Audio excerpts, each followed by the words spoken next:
चाहे वो अम्बानी जी हों, चाहे अदानीज हों, टाटाज हों, बिरलाज हों, में आप छोटी झोपड़ियां नहीं लगा सकते अलग अलग करके। चाहे भारती हो, वोडाफोन हो, प्रोटेस्ट कर रहे हैं। चाइना बाय द वे बहुत आगे है। चाइना के पास क्या नहीं है, पहले सरकार से परमिशन मैं ले लूं, मैं बड़ा हो जाऊं, कि हमारा देश आगे कैसे बढ़े, बिकॉज हम इतने पीछे हैं इस वक्त। ब्लू स्टार, लॉयड, हैवल, सबको मिलके, बिकॉज आप हारते रहेंगे। In ancient Hindu text the first man in our universe Manu, भले की बात कर रहे हैं। सबसे पहले तो चैनल का नाम मैंने चेंज कर दिया है फ्रॉम अजय फाई to G2G Ajay. Good to great बनना है, ग्रेट टू गुड को अवॉइड करना है। आज का वीडियो बहुत ज़्यादा इम्पॉर्टेंट है। फर्स्ट पार्ट है, सेकेंड पार्ट अगले वीक रिलीज़ होगा। और ये वीडियो प्योरली AI पे है। AI का इम्पैक्ट हमारे जॉब्स पे, हमारे शेयर मार्केट पे, हमारी इकॉनमी पे, दुनिया पे क्या होने वाला है, इस पे चर्चा होगी। और ये वीडियो आप लोग कोशिश करिएगा कि देखें, समझें, बिकॉज़ इसमें काफ़ी सारी चीज़ें हैं जो हमारी अगले 5 से 10 साल, इनफैक्ट पृथ्वी के लिए अगले 15 से 20 साल बहुत सारी चीज़ें होने वाली हैं जो जिसका हमें हमेशा लगेगा, अचंभा लगेगा कि ऐसा भी हो सकता है। और इस वीडियो को शुरू करने के पहले मैं कुछ किताबों के बारे में बता दूं, बिकॉज सेकेंड पार्ट में जो मैं बातें करूंगा वो सारी की सारी इस किताब से, एक्चुअली इन किताबों से लिंक्ड है। तो कुछ किताबें हैं जिनका अध्ययन करके ये काफ़ी सारे वीडियोस बने हैं। एक किताब जिसमें आपको ज़रूर पढ़नी चाहिए वो है द कमिंग वेव। ये लिखा है मुस्तफ़ा सुलेमान ने, जो एक्चुअली AI के फादर हैं, मैं कह सकता हूँ।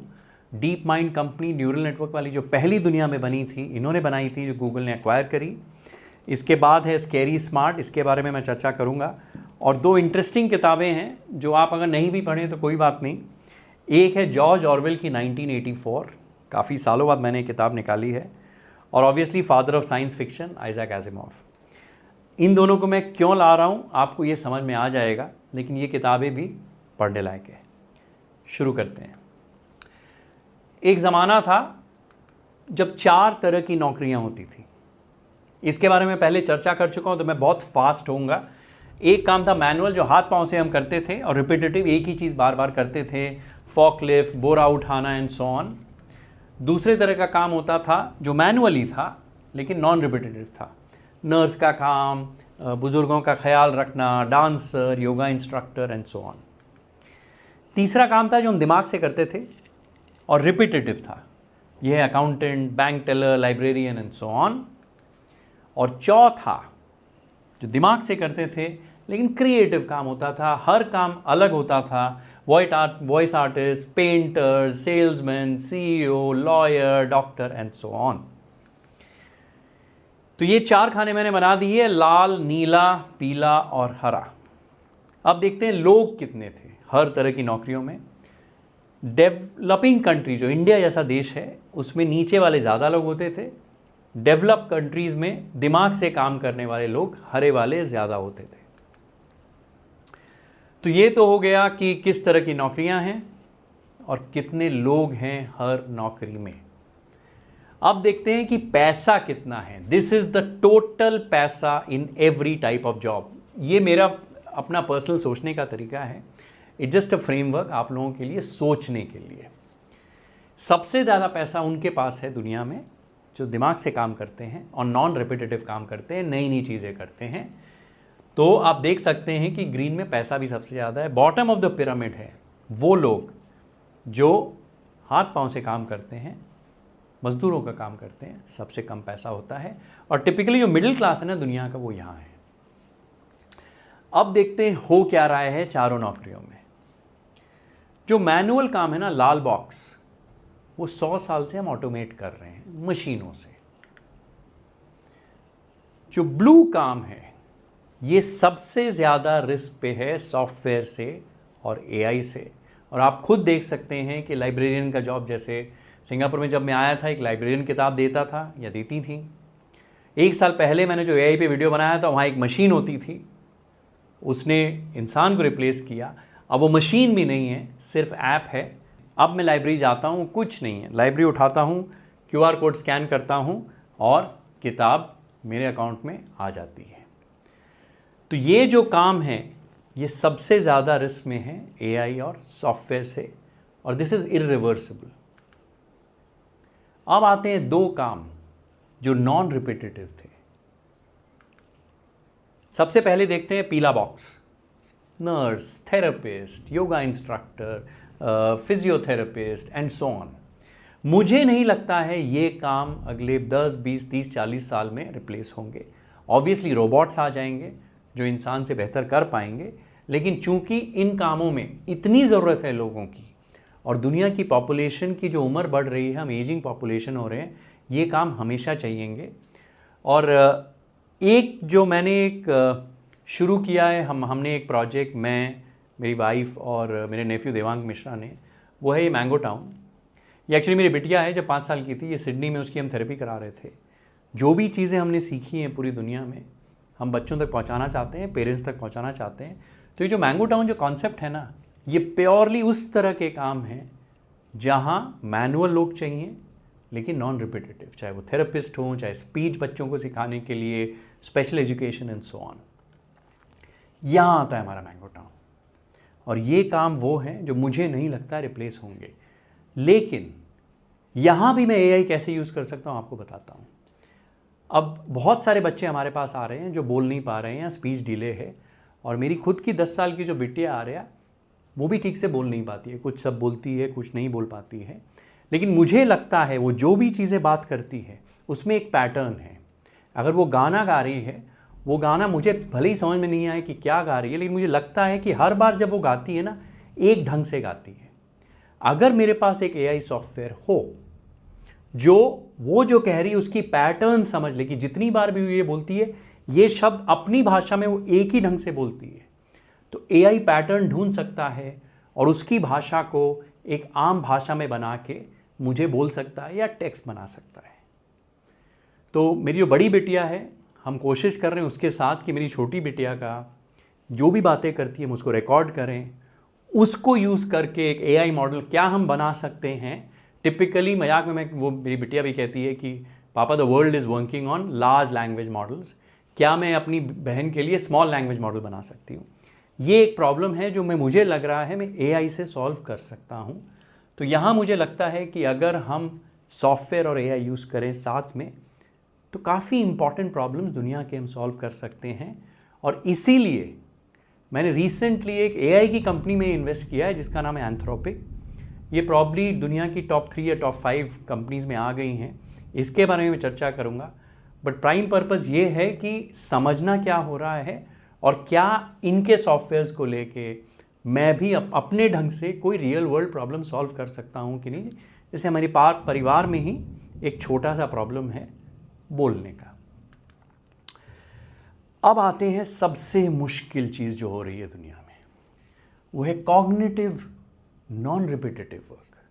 आपने देखा होगा कि अभी परसों ही किसी ने मुझे एक वीडियो भेजा था जिसमें किशोर कुमार जी ने नए गाने गा रखे हैं, केसरिया एंड सो ऑन, जो एक्चुअली नहीं गाए थे, या मोहम्मद रफ़ी ने कोई एकदम ब्रांड न्यू जो नए गाने रिलीज़ हुए हैं वो। तो उन्होंने क्या किया है, मोहम्मद रफ़ी जी की आवाज़ का सैम्पल एक एआई के सॉफ्टवेयर को दिया है, उसने उनकी आवाज़ पूरी समझ ली है, पूरी कॉपी कर ली है और नए गाने उस पर बजाने शुरू कर दिए। मैंने एक छोटा सा एक्सपेरिमेंट अपनी आवाज़ से 1 साल पहले एक वीडियो में किया था, शायद आप लोगों ने देखा होगा। मेरी आवाज़ भी अब बहुत ज़्यादा रिफाइन हो गई है। उस समय मुझे 5 मिनट तक आवाज़ अपनी रिकॉर्ड करनी पड़ी थी उस एआई का सॉफ्टवेयर को समझाने के लिए। अभी जो मैंने 15 दिन पहले किया है, सिर्फ 30 सेकंड का मैंने अपनी आवाज़ का सैंपल दिया है और मेरी आवाज़ हूबहू नहीं लेकिन 95% कॉपी हो गई है। अब इससे दिक्कत बहुत सारी आएंगी कि बैंक को जब फ़ोन आता है, मैंने फ़ोन किया है रियल में या मेरे एआई ने किया है, किसी को भी नहीं मालूम। इसकी चर्चा मैं अगले वीडियो में करूंगा कि क्या चीज़ें दुनिया में बदलेंगी और क्या रिस्क हैं। इस वीडियो में उसकी चर्चा मैं आज नहीं करना चाह रहा हूँ। अब दिक्कत आती है कि ये सारे जॉब चले जाएंगे और यहाँ पर the biggest problem that the world will face over the next 10 years कि इनइक्वालिटी की ऊंच नीच, किसी के पास ज़्यादा किसी के पास कम, यहाँ से शुरू होगा। अब देखते हैं बिग टेक क्या कर रहा है। बिग टेक मतलब मुझे लगता है 10 कंपनियां हैं या मैक्स 20 कंपनियां हैं पूरी दुनिया में जो ये पूरा कंट्रोल कर रही हैं, पूरी वैल्यू चेन कंट्रोल कर रही हैं। ये मैंने इसलिए एक छोटा सा बॉक्स बनाया है जिसको मैं बिग टेक स्टेक होल्डर्स बोलता हूं। अब ये बिग टेक में ये मैंने दुनिया की टॉप 50 कंपनी मार्केट कैप से उठाई हैं। सबसे बड़ी कंपनी है माइक्रोसॉफ्ट, जिनका अकेला मार्केट कैप 3 ट्रिलियन है। अब मैं आपको कॉन्टेक्स्ट दे देता हूं। पूरे हमारे भारत का मार्केट कैप, पूरे इंडिया का मार्केट कैप 3.25 या 4 ट्रिलियन है। सिर्फ अब माइक्रोसॉफ्ट और एप्पल को कंबाइन कर देना तो मिलके ये 5.5 ट्रिलियन है। दो कंपनी हमारे बाजार से 40% ज़्यादा, हमारी 5,000 कंपनियां मिला के जितना मार्केट कैप है उससे ज़्यादा सिर्फ इन दो कंपनियों का है, जो माइक्रोसॉफ्ट और एप्पल है। अब पहले मैं बात कर रहा हूं कि एआई में ये मैंने काले 4 कंपनियों का एक निशान बना रखा है ग्राफिक्स में। ये 4 कंपनियां कौन हैं? सबसे पहले एनवीडिया, उसके बाद है टीएसएमसी, फिर है नेदरलैंड्स की एएसएमएल और एएमडी, वो भी चिप डिज़ाइन है। प्राइमरली 3 कंपनियां हैं। पहली कंपनी है एनवीडिया, जो चिप डिज़ाइन करती हैं। They are way ahead of the world in purely graphic chip design, जो सबसे ज़्यादा रिक्वायर्ड है प्रोसेसिंग के लिए एआई में। एनवीडिया चिप डिज़ाइन करती है। बनाती कौन है? TSMC, Taiwan semiconductor manufacturing company, जो ताइवान में है। एक छोटी सी एरिया में, उनकी फैक्ट्रीज तो बहुत सारी है, लेकिन एक मेन जो फैक्ट्री है वो दुनिया के सारे चिप्स बनाती हैं। चिप बनाने के लिए जो मशीन चाहिए वो बनाती है एएसएमएल। ये नेदरलैंड्स की कंपनी है, डच कंपनी है। सिंगल कंपनी है जो वो मशीन बनाती है। सबसे बड़ी कंपनी, इसका सबसे हाईएस्ट मार्केट शेयर है चिप बनाने में और चिप डिज़ाइन में। AI is Nvidia. AMD involve है, लेकिन ये 3 है सबसे बड़ी इंपॉर्टेंट कंपनियां। तो इसमें 2 मैसेजेस हैं। एक, जो टेक्नोलॉजी है ना, कॉन्सेंट्रेटेड है बहुत कम कंपनियों में। 1, 2, 3, एएसएमएल, टीएसएमसी, एनवीडिया, सिर्फ 3 कंपनियां हैं। हार्डवेयर में, हमेशा बोलते हैं ना हार्डवेयर में पैसा नहीं बनता है, ये हार्डवेयर में इतने पैसे बना रही हैं। टीएसएमसी $750 बिलियन की कंपनी है। Just to put this in context, Reliance का मार्केट कैप $250 बिलियन ये है। 3 रिलायंस या 4 रिलायंस एक टीएसएमसी के बराबर हो गया है। और आप समझ सकते हैं रिलायंस कितने साल से कितने धंधों में है। एक टेक्नोलॉजी में लीडरशिप लेके टीएसएमसी इतनी बड़ी हो गई है। अब देखते हैं ये सारी टेक्नोलॉजीज जो ब्लैक कंपनीज बना रही हैं उनको यूज कौन कर रहा है। ये जो 5 कंपनियां हैं ना, दुनिया की टॉप 10 कंपनी में 7 कंपनियां टोटल हो गई हैं। 5, Microsoft, Apple, Google, Amazon, Facebook, और भी है। मैं पहले से इन 5 की बात करूंगा। तो ये 5 ही कंपनियां हैं जो इन सब को यूज कर रही हैं। तो कॉन्सेंट्रेशन ऑफ पावर आप देख सकते हैं कहां जा रहा है। तो 5 कंपनियां हैं, वो यहां हैं। इन्हीं को मैं बिग टेक कहता हूं। अब देखते हैं बिग टेक में कितने जॉब्स ले रहे हैं। ये जो छोटे से ऊपर में हैं, ये 7-8 कंपनियां लेके कितनियां नौकरियां कर रहे हैं। और ये जो मिडिल क्लास है जिसको मैं कहता हूं, क्यों स्क्वीज हो रहा है। ये सारी कंपनी मिला के मालूम है कितनी नौकरियां हैं? सिर्फ 33 लाख, 33 लाख, 3.3 मिलियन जॉब्स। उसमें भी for example Nvidia, just 27,000 people, सिर्फ 27,000 लोग हैं, एंड सो ऑन। तो नौकरियां भी बहुत कम लोगों के पास है जो हाई टेक्नोलॉजी नौकरियां हैं। लेकिन ये कितने लोगों की नौकरियां ले रहे हैं? करोड़ों लोगों की। आर्टिस्ट की ज़रूरत नहीं पड़ेगी, वीडियो बनाने की ज़रूरत नहीं पड़ेगी, ड्राइंग वाले की ज़रूरत नहीं पड़ेगी, आर्किटेक्ट की ज़रूरत नहीं पड़ेगी। होगा क्या, आज अगर एक बिल्डिंग बनाने के लिए 50 आर्किटेक्ट चाहिए, 3 या 4 रहेंगे, वो एआई यूज़ करेंगे, 40 की नौकरियां चली जाएंगी। और ये इनएविटेबल है, ये इरिवर्सिबल है। और मैं आपको इनफ एग्जाम्पल्स दे सकता हूं जो मैं अपनी रोज़मर्रा ज़िंदगी में भी कैसे एआई को यूज़ कर रहा हूं अपना काम आसान करने के लिए। तो होगा क्या कि कुछ लोग जो एआई समझते हैं, सॉफ्टवेयर यूज़ करना जानते हैं, वो सॉफ्टवेयर के साथ काम करेंगे, लेकिन नीचे वाले काफ़ी लोगों की नौकरियां चली जाएंगी, जो ये ग्रीन वाला है। तो अगर नौकरियां बहुत कम लोगों के पास जा रही है तो वेल्थ का क्या होगा? जो पैसा है दुनिया में वो कंसंट्रेशन और ऊपर जाएगा। तो ये जो मिडिल क्लास है ना, बहुत दिक्कत है। मुझे लग रहा है अगले 8 से 10 साल में स्पेशली जो लोग कॉग्निटिव रिपीटेटिव काम करते हैं या कॉग्निटिव नॉन रिपीटेटिव ऐसे काम करते हैं जो सॉफ्टवेयर और एआई रिप्लेस करने वाला है। और ये इरिवर्सिबल है। इतनी किताब पढ़ के, खुद लोगों से इंटरेक्ट करके, खुद रोज़मर्रा ज़िंदगी में जो देख रहा हूँ, ये सोचने वाली बात है। और चूंकि मेरे बच्चे दो हैं, एक 10 साल और एक 17 साल, उनके बारे में सोचना है कि वो अगले 10, 15, 20 साल में क्या करेंगे, क्या उनको आज मैं स्किल सेट दूँ कि वो कुछ अलग कर पाएँ, पैसे कमा पाएँ, नौकरियाँ कर पाएँ, अंतःपर बन जाएँ, क्या करेंगे। ये सोचने की बात है, इस पर भी मैं काफ़ी चर्चा करने वाला हूँ, लेकिन ये पहले वीडियो सीरीज़ में इंपॉर्टेंट है बिकॉज ये जितनी चीज़ें हो रही है ना, हमारे शेयर बाजार के लिए बहुत रेलेवेंट है, हमारी इन्वेस्टिंग के लिए बहुत रेलेवेंट है, और उस पर मैं अगले वीडियो में चर्चा करूँगा। तो ये हो गया इन कंपनी के बारे में। अब देखते हैं हमारी कंपनियां कहाँ हैं।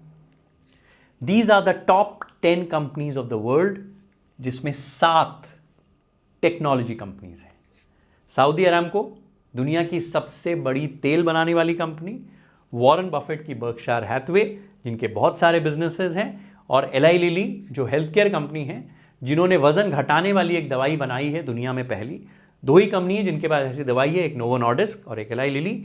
इसलिए वो इतनी बड़ी हो गई हैं क्योंकि दुनिया में अगर मोटापा कम करना है, इस दवाई की बहुत ज़रूरत पड़ेगी। It's one of the best medicine that has come out in the last 10-15 years, इसलिए ये टॉप 10 है। लेकिन लाल सारी की सारी टेक्नोलॉजी कंपनियां हैं। इन 7 कंपनियों का मार्केट कैप मिला के $13 ट्रिलियन है। $13 ट्रिलियन।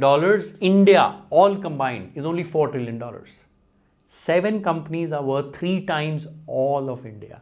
आप देख सकते हैं कितना कॉन्सेंट्रेशन फर्क है। तो ये तो हो गया। अब अगर ऐसा इनइक्वालिटी ऐसी अगर दुनिया में आएगी कि कुछ लोगों के पास सबसे ज़्यादा पैसा और सबसे ज़्यादा पावर और सबसे ज़्यादा कंट्रोल है, तो दिक्कत क्या होती है ना, governments, nation states versus big tech, एक बहुत बड़ी चर्चा, डिबेट, आर्ग्यूमेंट अगले 5 से 10 साल में आने वाला है। बिकॉज जब एक एक कंपनियां एक एक पूरे देश से ज़्यादा बड़ी हो जाती हैं, तो क्या करेंगे। एग्जाम्पल लेते हैं, लास्ट ईयर एप्पल का फ्री ऑपरेटिंग कैश फ्लो करीब $300 बिलियन था। $300 बिलियन। पूरे हमारे इंडिया का फ्री कैश फ्लो या ऑपरेटिंग कैश फ्लो मुझे लगता है 400-450 बिलियन होगा, उससे ज़्यादा नहीं है। अकेला एप्पल एक कंपनी है जो इतना कैश कंट्रोल करती है, इतनी रिसोर्स कंट्रोल करती है, हार्डली 1 लाख 1.5 लाख लोगों को एम्प्लॉय करती है, 1-1.25 लाख नौकरियां दी हैं, इतना कैश फ्लो बनाती है। नाउ द क्वेश्चन इज, यहां मैं एज इंडिया सोच रहा हूं, अगले वीडियो में मैं एक्चुअली एज अ पूरा विश्व और एज मैनकाइंड हमको क्या करना चाहिए, मुझे किताब पढ़ के लग रहा है कि AI जिस डायरेक्शन में जा रहा है, पूरी दुनिया को मिलकर काम करना पड़ेगा। यहाँ चाइना अलग या अमेरिका अलग या भारत अलग अगर हम करेंगे तो एक्चुअली जिस तरह से ये लोग बात कर रहे हैं, हम विनाश की तरफ निकल चले हैं। इट साउंड्स वेरी आउटलैंडिश कि यार अजय आप क्या बात कर रहे हैं, बट अगर आप ये किताबें पढ़ेंगे और AI में जो हो रहा है आज के दिन, अगले 10 साल में कुछ चीज़ें मैं आपको बताने वाला हूँ जो मुझे लग रहा है इनएविटेबल है, इरिवर्सिबल है, और उसको कंट्रोल करना मुश्किल है। तो ये तो हो गया। हमारी कंपनियां कहाँ हैं, ये रिलायंस 46th रैंक्ड है पूरी दुनिया में। अब रिलायंस कंपीट कैसे करती है, 250 बिलियन या 250 बिलियन का मार्केट कैप है, लीडर है अंबानी जी, लगे रहते हैं। जैसे मैंने कहा था, परपेचुअल थेरी वाई टाइप लोग हैं कि एकदम ऊर्जा है, बड़ी कंपनियां, नए प्रोजेक्ट्स। लेकिन अंबानीज रिलायंस का कंपीट करने का एक सिंगल वो रहता है, lowest cost, high scale, high volume. इसीलिए आपने देखा होगा हमारे जो 5G या 4G टेलीकॉम के जो टैरिफ्स हैं इंडिया में, दुनिया में सबसे कम है। काफ़ी कंपनियां ये भी प्रोटेस्ट कर रही हैं, ये लोग बहुत कम दाम में बेच रहे हैं, चाहे वो भारती हो, वोडाफोन हो, प्रोटेस्ट कर रहे हैं, और एक्सपेक्टेशन भी है कि इलेक्शन के बाद टैरिफ्स बढ़ेंगे। जो दुनिया की ये बड़ी कंपनियां हैं ना, ये प्राइस पे कम्पीट नहीं करती हैं, कॉस्ट पे कम्पीट नहीं करती हैं। इनकी टेक्नोलॉजी बेटर होती है, प्रोडक्ट्स बेटर होते हैं। गूगल सर्च में आपसे पैसा ही नहीं लेती है, वो तो एडवर्टाइजिंग से पैसा बनाते हैं। एप्पल का आईफोन हाईएस्ट मार्जिन है, बेस्ट प्रोडक्ट है, लेना हो लो, नहीं तो छोड़ दो। जब आप ज़्यादा महंगा माल बेचते हैं तो आपकी मार्जिन ज़्यादा होती है, मार्जिन ज़्यादा होती है तो कैश फ्लो ज़्यादा है, कैश फ्लो ज़्यादा है तो आप रिस्क कैपिटल भी ज़्यादा है, आप R&D में ज़्यादा खर्चा करेंगे, तो एक वर्चुअस साइकिल बन जाती है। तो इनसे कंपीट करना लो कॉस्ट फिलॉसफी से इम्पॉसिबल है, समय लगता है। दूसरी दिक्कत है कैश फ्लो। सिर्फ कैश फ्लो देखते हैं कि रोकड़ा कितना बनाती हैं ये कंपनियां। कंबाइंड ये कंपनियां मिलके $1 ट्रिलियन का ऑपरेटिंग कैश फ्लो बनाती हैं। 1 ट्रिलियन मतलब हमारे जीडीपी का 1/4। एज अ कंट्री हम इंडिया सिर्फ 300-350 ऑपरेटिंग कैश फ्लो बनाते हैं, मैक्स 400 में अंदाज भी लगा लो। तो अगर अज्यूम करूं कि 4 ट्रिलियन मेरा मार्केट कैप है और मैं कितना 10% ऑपरेटिंग कैश फ्लो ये भी पकड़ लूँ तो भी 400 बिलियन होता है हमारा पूरा देश। अब वो पैसा आपको कहाँ रखना है? फैक्ट्रियाँ भी लगानी है, सब कुछ करना है, वर्किंग कैपिटल चाहिए, बहुत कुछ चाहिए। बाहर से आपको सामान खरीदना है, आपको मशीनें खरीदनी है, सारा वहीं चला जाता है। और फिर ये सारी जो बड़ी कंपनियां हैं, कुछ कुछ कंपनियां खरीद के और बड़ी हो रही हैं। वो टेंटिकल होता है ना कि और फैलो और फैलो और फैलो। अब मज़े की चीज़ देखते हैं।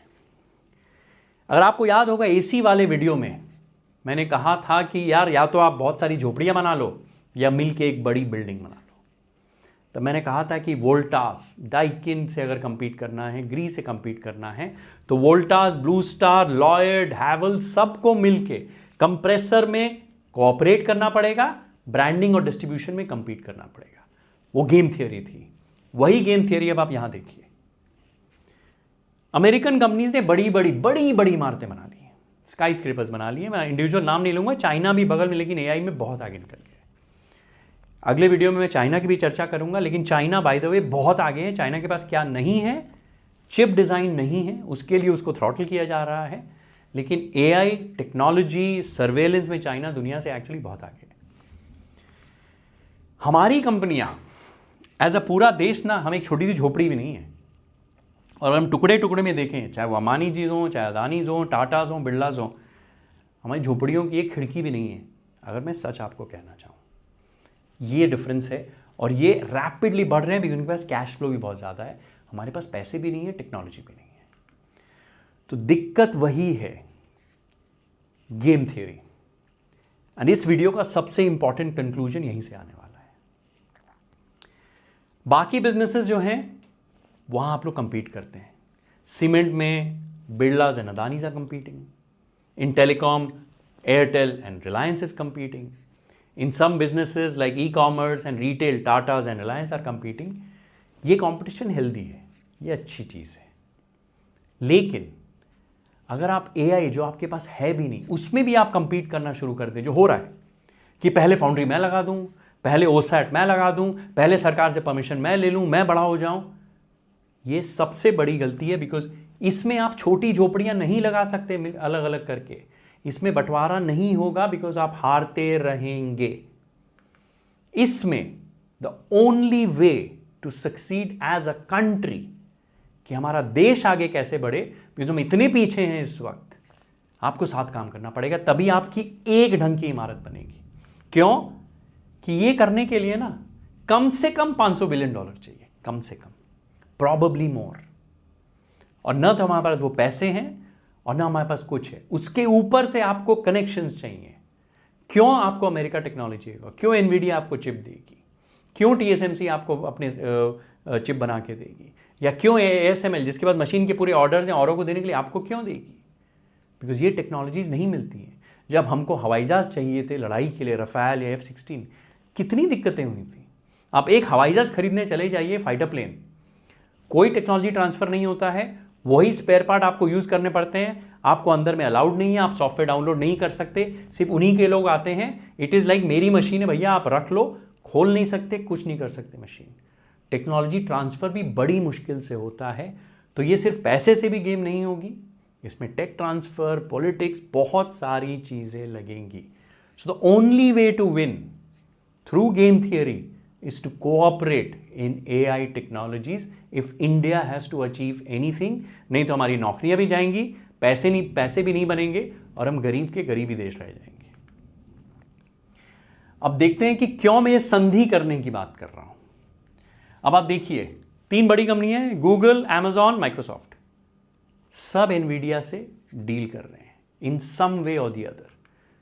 मैंने आपको एंथ्रोपिक के बारे में बताया, जिसमें मैंने अभी रिसेंटली इन्वेस्ट किया है। अब आप देखिए एंथ्रोपिक में क्या हो रहा है। गूगल, Amazon ने मिल के $6 बिलियन डाला है। दोनों लड़ रहे हैं, क्लाउड में दोनों लड़ रहे हैं, कॉमर्स में दोनों लड़ते हैं, सब चीज़ में लड़ रहे हैं। लेकिन यहाँ पे दोनों पीछे नहीं रहना चाहते हैं, दोनों ने इन्वेस्ट किया, जबकि गूगल के पास खुद की AI टेक्नोलॉजीज हैं। तो अगर सब लोग संधि करके रह सकते हैं तो हमारे टाटास, बिरलास, अंबानीज, अदानी और सरकार मिलके एक सिंगल AI ड्रिवन कंपनी क्यों नहीं बना सकते। एक मैंने पिक्चर देखी थी बहुत साल पहले, उसका नाम था 300। उसमें कमाल की लाइन थी, इनफैक्ट मेरा व्हाट्सएप का स्टेटस भी काफ़ी दिनों तक वही था कि armies win kingdoms but alliances create empires. साम्राज्य संधि से बनता है, नहीं तो छोटी छोटी अगर आपको ये ज़मीन जीतनी है, वो ज़मीन है, तो आप लड़ाई करिए। साम्राज्य सिर्फ संधि से बनता है। Alliances create empires. So the only way to beat the world in this is मिलजुल के कोऑपरेट करके AI टेक्नोलॉजीज़ पे काम करना। नहीं तो वो जो मैंने आपको ग्राफिक दिखाया कि कुछ लोगों के पास सबसे ज़्यादा वेल्थ रहेगा, उसमें हमारी इंडियन कंपनीज नहीं है। हम बहुत पीछे रह जाएंगे। 46th है रिलायंस, तो इंडिया में रिलायंस बहुत बड़ी हो सकती है, लेकिन अगर हमें अमृतकाल की बात कर रही हैं, हम आगे जाना चाहते हैं, तो टेक्नोलॉजी चाहिए, वो मिलजुल कर ही होगा, नहीं तो हम आपस में ही लड़ते रह जाएंगे। अगले वीडियो में जो होने वाला है वो मैं आपको बता देता हूँ। जैसे मैंने कहा, सुलेमान वाली वो किताब है, इन्होंने ये जो किताब है ना, इसने मैं 2 बार पढ़ चुका हूँ पिछले 15 दिन में इस किताब को, और मैं अपने सारे मित्रों को और सारे कॉलीग्स को कह रहा हूँ कि यार ये किताब ज़रूर पढ़ो। और स्टैनफोर्ड का एक पेपर है 500 पन्नों का, प्योरली AI पे, किसी ने मेरे को फॉरवर्ड किया था, उसकी लिंक भी मैं इस वीडियो में डालूंगा। मैं चाहूँगा कि मेरे अगले वीडियो के पहले आप लोग ये किताब पढ़ें, प्लीज़, मेरी गुजारिश है। और बच्चों को बोलें ये पढ़ें, स्पेशली जो कॉलेज जाना चाहते हैं। इस किताब की शुरुआत कैसे होती है मैं आपको बताता हूँ, बिकॉज ये पे कहते हैं ना कमिंग वेव। ये वेव का मतलब एक्चुअली सुनामी है, और सुनामी भी नहीं है, एक्चुअली ये कहना चाहते हैं प्रलय आ रही है, प्रलय। इनको शब्द नहीं मिला, इसलिए इन्होंने थोड़ा टोन डाउन कर दिया। आप देखिए किताब की शुरुआत। In ancient Hindu text the first man in our universe, Manu, is warned an impending deluge, एक प्रलय, और वो अकेला बचता है। फिर एक और कहानी कहते हैं कि he was destroyed the world in a giant flood. Noah's ark के बारे में आपने बाइबल में भी सुना होगा, and then lost city of Atlantis. और हमने भी सुना है ना, याद है ना, कि द्वारका हमारी जो कृष्ण के ज़माने की एक भव्य नगरी थी, समुद्र के नीचे डूबी हुई है, रिसेंटली मिली है। प्रलय आती है और चीज़ें डिस्ट्रॉय हो जाती हैं। तो this is the start of Suleman's book. अब मैं प्रलय की बात कर रहे हैं, मोह की बात करता हूं। इनसे तो मैं मिला भी हूं 7 साल पहले। इनफैक्ट मैंने इनको लिखा है कि आपके साथ एक मैं यूट्यूब में एक वीडियो करना चाहूँगा, बिकॉज मैं चाहता हूँ कि इंडियन ऑडियंस तक भी आप पहुँचें। अगर रिप्लाई करते हैं तो शायद हो जाएगा। 7 साल पहले मैं इनसे मिला था। इनकी किताब की पहली लाइन आपको मालूम है क्या है? मैं आपको पढ़ के सुनाता हूँ, बिकॉज ये जो कहते हैं ना, फ्यूचर ऑफ इंटेलिजेंस और हम अपनी दुनिया को कैसे बचाएं। पहली लाइन है, this book is a wake up call. ये अलार्म है आप लोगों के लिए, बिकॉज ये समझते हैं और ये कह रहे हैं कि AI में बहुत दिक्कत आने वाली है। और फाइनली ये है जेफ हिंटन। इनको एलन ट्यूरिंग का अवार्ड मिला था रिसेंटली, जो कंप्यूटर साइंस का बेस्ट अवार्ड होता है। He is the father of neural networks. इनको कहा जाता है कि AI जो टेक्नोलॉजी पीछे में जो थॉट प्रोसेस था, इन्होंने बनाया था। ये गूगल में बहुत सीनियर ऑफिसर थे। रिसेंटली इन्होंने गूगल छोड़ दिया है, और ये कहते हैं, एक्चुअली इनडायरेक्टली इनके आप यूट्यूब वीडियो और टेड टॉक देखेंगे, कि जो भी हमने ये किया है ये गलत है, और इसको अगर कंट्रोल नहीं किया गया या बंद नहीं किया गया तो this could lead to end of the world. और ये लोग बहुत दिग्गज लोग हैं, ये हल्के में ऐसी बातें नहीं करते हैं। और मैं आपको सिंपल सा एग्जाम्पल देता हूँ, एंड ऑफ द वर्ल्ड मतलब क्या है।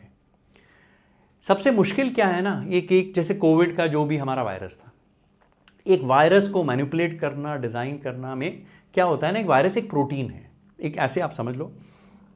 और प्रोटीन जो होता है एक बहुत कॉम्प्लेक्स स्ट्रक्चर होता है, उस पर मिलियंस और बिलियंस ऑफ फोल्ड्स होते हैं, उसको एनालाइज करना इम्पॉसिबल होता है। अगर 100 बेस्ट आप आइंस्टाइन भी ले लेना, तो उनको भी 10 साल लग जाएगा एक प्रोटीन स्ट्रक्चर को वो करने के लिए। तो एक वायरस डिज़ाइन करने के लिए या बैक्टीरिया के लिए दवाई बनाने के लिए इसीलिए समय लगता था।